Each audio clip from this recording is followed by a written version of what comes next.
12 through 23. Now when Jesus heard that John had been arrested, he withdrew to Galilee. He left Nazareth and made his home in Capernaum by the sea, in the territory of Zebulun and Naphtali, so that what had been spoken through the prophet Isaiah might be fulfilled. Land of Zebulun, land of Naphtali, on the road by the sea across the Jordan, Galilee of the Gentiles. The people who sat in darkness have seen a great light. And for those who sat in the region and shadow of death, light has gone. From that time, Jesus began to proclaim, "Repent, for the kingdom of heaven has come near." Now, as he walked by the Sea of Galilee, he saw two brothers, Simon, who is called Peter, and Andrew, his brother, casting a net into the sea, for they were fishermen. And he said to them, "Follow me, and I will make you fish for people." Immediately they left their nets and followed him. As he went from there, he saw two other brothers, James, son of Zebedee, and his brother John, in the boat with their father Zebedee, mending their nets, and he called them. Immediately they left their boat and their father, and they followed him. Jesus went throughout Galilee, teaching in their synagogues and proclaiming the good news of the kingdom, curing every disease and every sickness among the people. What are you going to do with your one and only life? You know, crucial moments in our life when we have to choose directions that may alter who we are and how we do things, we don't always, it's not going to work. We don't always have caution signs and red flags and road directions for us to help us make those big decisions that we have to make in our life. And some decisions, for that matter, slip right by us without us really knowing that we're making decisions. Some of the choices are small, and some of them are big. And sometimes the ones that appear bigger are really small. And sometimes the ones that seem smaller are really big decisions. The reason is because the sacred is in every moment. Sacred is in every moment of our life. It's in the ordinary. We can't be sure when the decision that we make is unimportant. Because life is holy. Every moment counts. Every day, every hour, every minute is crucial. To kind of illustrate this certainly is not religious, but let me share a story with you. One of my sons, Ben, when he's a senior in high school, him and a group of his buddies went on spring break to Panama City. So on their last night there, they thought, you know, it's really nice. So last night we're going to be here. Why don't we take the mattresses from our hotel room and go lay them on the beach and lay on the beach all night? Seemed like a really good idea, huh? Except after they're out there for about an hour, the hotel manager spotted them and came out and threw them out of the hotel for doing that. Fortunately, they were leaving the next morning anyhow. What seemed like a small decision for them ended up being a big deal, huh? Especially had they only been halfway through the week, because the spring break in Panama City, you can't find rooms. If you don't already have a reservation, you're in trouble. I know I'm making light of that, but my point is that sometimes the decisions we make that seem small end up being big. And sometimes the decisions that we're thinking about that we think are really huge, that we get all bent out of shape about, really don't amount to very much. So, in our gospel story this morning, we find Jesus walking beside a lake. Something I like to do. You know, I live on Morse Lake, and what I tell most people, I'm $600,000 off the water. But I love to take walks around the lake or ride my bike around there. Well, on this particular day, apparently Jesus is taking a walk around the lake. And he sees two men in a rowboat kind of hanging there waiting for unexpected fish to swim into their nets and so they can catch those and sell them and make money. So kind of put that scenario in your head. Because once you do, it's really hard to believe what happens next, if you ask me. Jesus offers these guys a job with no pay. They're out there, they're fishermen, they're used to tending their fish, tending their nets, tending their boat. And Jesus doesn't ask them, come along with me and I've got a new job for you, and I'll pay you as much or more you're making. Instead, he just says, follow me and I will make you fishers of men. Now, a couple of things. One thing, it's kind of a tortured metaphor to say fishers of men. We've heard the story so many times, but nonetheless, also the fact that they've done this, because there's no big high sales pitch here given to these guys according to St. Matthew. He doesn't say, come with me and you make more money you've ever made before if you fish for men. Come with me and you're going to live a luxurious lifestyle. Come with me and blah, blah, blah, blah, blah, blah. Instead, he makes this invitation and gets a response that's pretty unlikely. All four of these fishermen in Matthew's story drop what they're doing and they head off to God knows where, to lives they have no clue what's going to be like, and then throw in the fact that they're not going to get paid for it. Pretty unlikely story, really. I mean, we're so familiar with this story we kind of blow over it. The reality is, it's a pretty unlikely story. Now, you might find it interesting, at least I did, that centurions, people who live to be 100 or more, also people who live in the places in the world that have the highest level of happiness on a scale, do a lot of volunteering. I'm saying this because volunteering, by its word itself, means those of you out here who volunteer at things here at church, you get no pay, right? But in a couple of books I've read recently, one, The Blue Zone, and the other one, Thrive, which I will suggest to you might want to pick up, it says people who live to be 100, people who are the happiest in our world in clusters, one of the characteristics of them, it's not the only characteristic, but one of the characteristics is a volunteer. Some of that is because they're doing something for somebody else and not thinking about themselves. They're trying to make other people's lives better, improved, and not worrying just about themselves. This study, by the way, that I mentioned is through the National Geographic. The guy's name is Dan Bootney. Again, The Blue Zone and Thrive. Great stories. The people always try to explain away big fish stories, and this one's no exception. We used to always joke that I've fished all my life, right? And so when you'd come home and say, did you catch anything? Any size? You'd always say, yeah, they were this big, right? So if you fished ever in your life, you know anybody that fished, there's a sign my dad used to have in his bait and tackle shop after he retired. He opened a bait and tackle shop, and a sign that said, are all fishermen liars, or do only liars fish, right? So, fishermen have a tendency to tell stories, and this was no exception. I mean, when you think about it, these young men leaving their jobs to follow somebody that, as far as we know, they don't know. They don't know what they're going to be doing, where they're going, and they're not going to get paid for it. Now, some commentaries would suggest that these men left their occupations to become students of the Rabbi Jesus. Now, that may seem unusual to us, but in the first century it was not that unusual. I've mentioned stories about the disciple and how that process went before. I won't go into that today. But as far as we know, that's not what's happening here. And we don't get that information from Matthew. We just know that historically to be a suggested case.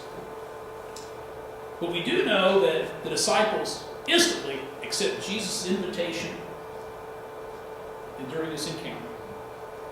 Now, when we have big decisions in our own family, in our jobs, in our faith, when we stand at a fork in the road we have to choose, we have moments when we feel we have to act a particular way for a particular reason.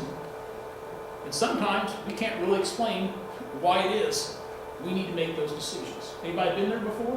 You had to make a big decision in your life, and I have to do it this way, but I don't really know why for sure, but I know that's what I need to do. You sometimes need to feel that you have to make a sacrifice to have something else happen. You have to give up one thing to take care of another. Sometimes we have to take a few risks in our lives when we make decisions, even though they are risky. And most of the time, when we do all those things in our natural, normal lives, they're not real dramatic. We may make drama out of it, but the reality is they're not that dramatic. We don't necessarily drop everything and change our lives completely. Few people do, but most of us don't. We don't make just horrendous decisions and completely alter everything we're doing. The calling of the disciples here, though, seems pretty spectacular. That these guys are all working at a trade and just walk away from it. Most of the time, the reality is for all of us is that life is routine. I mean, I go about each day pretty much the same way. I get up in the morning and I go to work. Now, whether it be here at the church office, whether it's at a meeting, I have to attend someplace, or whether I'm working in my home office, it's still going to work. And I always have this list of things I have to do. I have to return phone calls and check all the emails and respond to them, and have meetings to attend and scripts to write and plans to make. A dozen administrative details to take care of every day. To some extent, the urgency with what I do things is simply the urgency of keeping up with all the things I have to do. You guys are the same way in your life, I know. And most of that, quite frankly, even though I'm a minister, doesn't feel holy.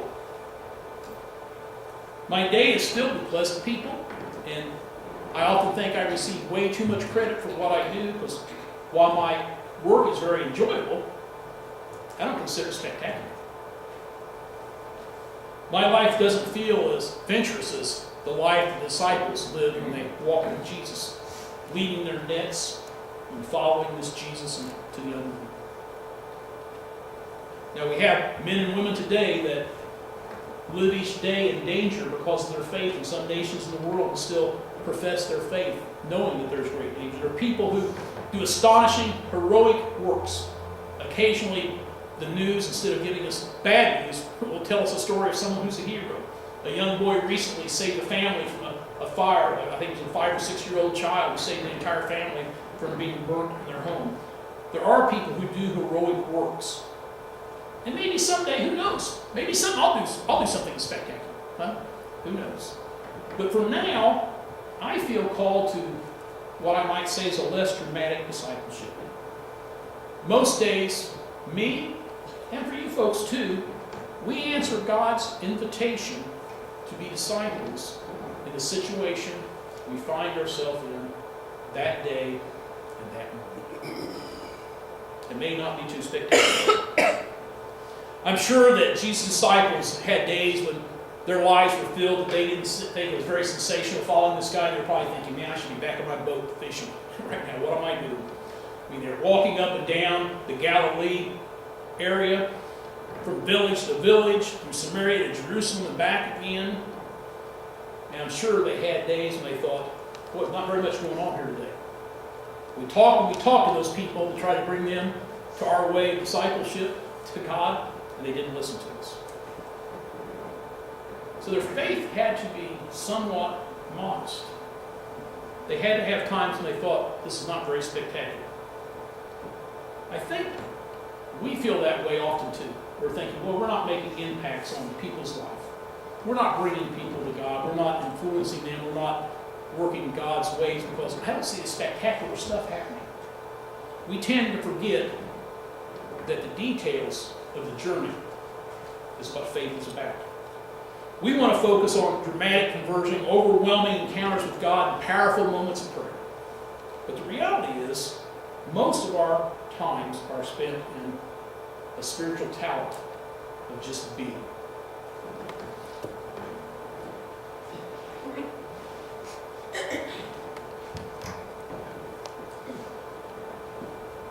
God is in the details. God calls us every hour of every day.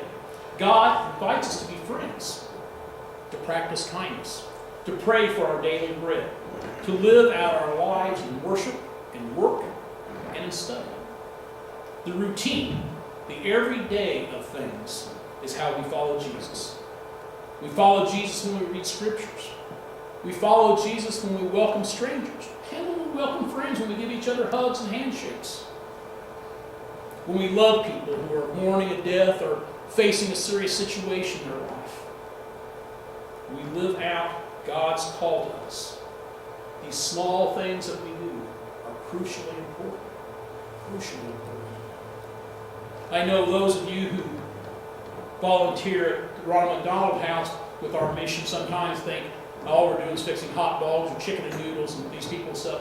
It makes a huge impact, that little bitty thing that we do. We see people there who cry tears that someone cares enough to do that for them. And we have tons of ministries this congregation does, and you do individually, that does the same thing. It's powerful in people's life. The difference between the saints of the church is not so much their spiritual talents that they possess or don't possess, but it's about how we live our everyday life. How our everyday habits, our everyday disciplines, our practices, really, that's what makes our lives extraordinary. Even if we did something extraordinary, it'd probably be for a really short time, for 1 week, 1 day, 1 hour, 10 minutes. But if we live to be 85, we've got a whole bunch of those, right? So really what matters is how we live each moment of that. How much we care for those we are surrounded by. How much we care for this world. How much we care about God's creation. God is at work in unspectacular ways. Yeah, I said it. Sometimes we want to have that spectacular stuff because it, boy, it's way easier to preach. If something fantastic happened this week, it'd be way easier for me to preach it. But the reality is, God works in unspectacular ways. God's present in every way that grace is shared. Hope is proclaimed, healing comes. When God's word is spread to people near and far, however it might be, the bucket fills drop by drop, not all at once. Wrongs are righted one by one, not all at once. I'm not sure I've shared this or not, but I have 2 young friends who I met at the YMCA. One of the girls spent some time in Thailand with the Peace Corps, and then last year spent the whole year in South America, not with anybody. She decided she wanted to do some more traveling. Her sister moved to Vermont and has taken a job with the community there as a recreational director.